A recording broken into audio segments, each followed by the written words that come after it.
Welcome to University of Essex, and today we're going to talk about goal setting and athletes.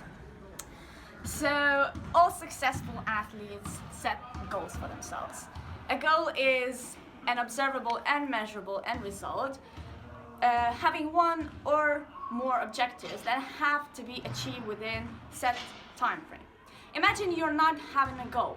You would be running up and down the field, but never scoring, never improving your abilities and skills. So what's the point of that? Why goal setting is important. Goal setting helps to improve your self-confidence and enthusiasm towards your sport.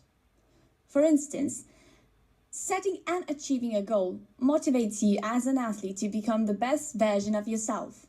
You gain confidence knowing you are able to take on challenges imposed on you by your sport. As well as being able to challenge yourself, the progress being made in your sport means that you are there to set bigger and higher goals in the future. For some athletes, goal setting is a method used to validate their success, as from the starting point, they are able to progress, monitor, and evaluate their goals and achievements with the help of others. So let's look and discuss the different types of goals athletes can use to enhance performance. So the types of goals, there are three main types of goals an athlete should utilise when goal setting: outcome, performance and process goals. Outcome goals. So an outcome goal focuses on the standards relative to an individual's performance against their opponents or a team. So it emphasises the idea of winning and performing better than everyone else.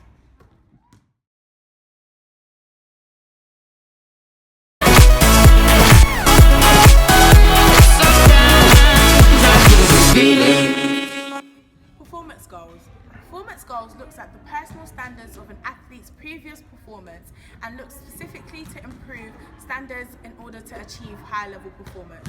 For example, improving an athlete's cardiovascular fitness.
Process goals are focused on improving an athlete's technique, skill, and strategies during performance.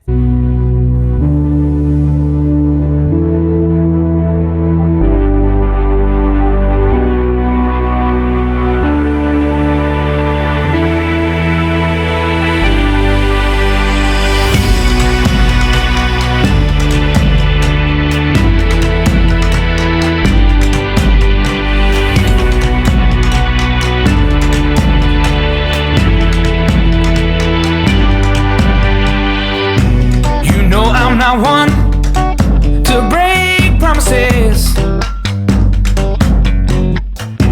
I don't want to hurt you, but I need to breathe.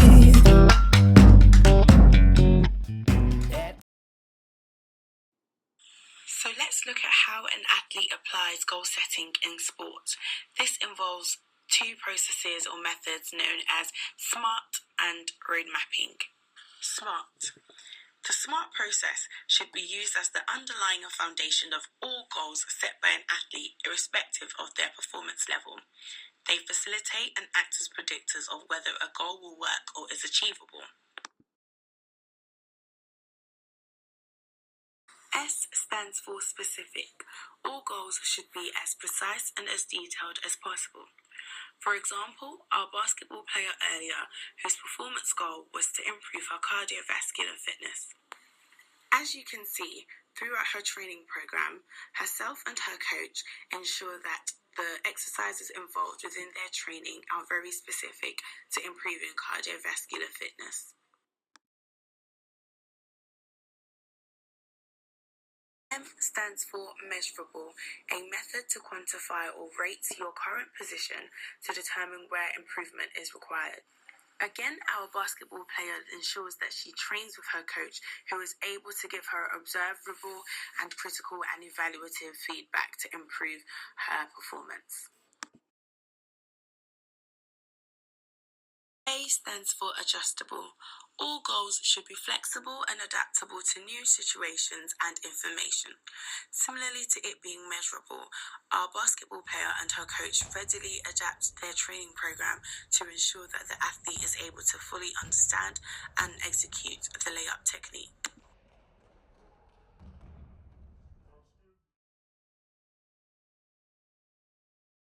R stands for realistic. All goals should be realistic to the individual, yet challenging in its plans of actions. For instance, they should aim to get the athlete out of their comfort zone to strive for better performance. And T stands for time-specific or time-bound. All goals should be set within a time frame to motivate you as the athlete to know what you're working towards. Road mapping, on the other hand, is another process that athletes can use to formulate a systematic strategy to achieve long-term SMART goals or outcome goals. It seems complex, but it simply breaks down one long-term goal into short and intermediate term goals. For example, our basketball player, whose long-term goals were to improve her cardiovascular fitness and her layup techniques.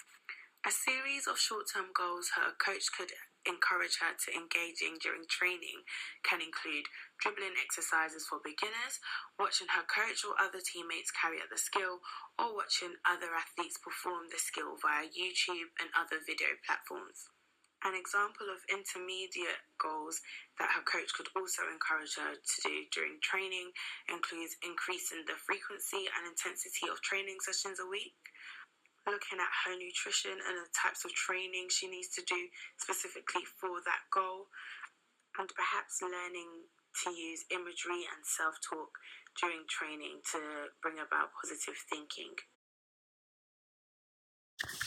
Well, it depends on the level of the athletes and the group setting game, whether they're playing an individual or team sport. For young, amateur, or beginner athletes, it's important that the coaches or significant people in their lives set the goals for them, as they won't be experienced in setting goals and may create problems for themselves, which may hinder themselves from attaining those goals. For elite athletes and experienced athletes, they're able to set their own goals for themselves, as they should be experienced setting goals and achieving goals. Here we can see clearly a coach setting goals for the team for the match ahead.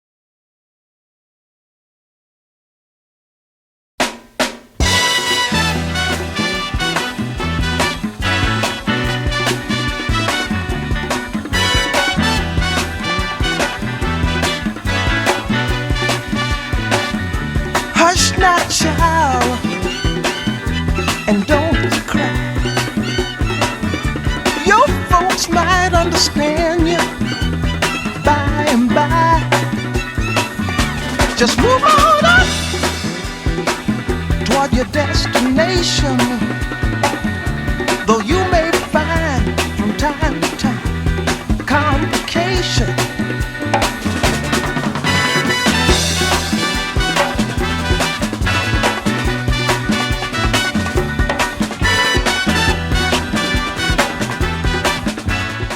It's important to set goals based on your skill level. Novices should focus on process goals to ensure early success and enables them to stay motivated to stay involved in their sport. Outcome goals may distract them from the skills needed to concentrate on in order to succeed. As an athlete's performance increases towards elite status, outcome and performance goals become more important. However, elite athletes must be wary of process goals as they can lead to conscious processing. It's also important to know the types of skills involved in your sport, for example, isolated or complex skills. Complex skills are more frequent in team sports, whereas isolated skills are more frequent in individual sports. Both complex and isolated skills can be used simultaneously. For example, in football you may aim to improve your penalties, an example of an isolated skill, or aim to improve defending, a complex skill. It's crucial to always monitor progression to highlight factors that work and don't work for you as a performer. You can monitor these progressions by assessing baseline performance and comparing your current performance to that baseline. Naturally, there's individual differences that occur, so this isn't a rule for every performer. It's important that you as a performer find what works best for you by setting multiple goals. Now, we do understand that goals can go wrong, especially if unrealistic. That was a great session, you see. So next we're going to get you in for the national trials. You feel like you're ready for that? Are you joking? You can I'm do not this. ready for that. There's no way. I've only been playing for like 1 month. An unrealistic goal like this is likely to demotivate the performer. To bounce back from a failed goal, we can use a failure to fuel our motivation and not see it as a road to further failure in the future.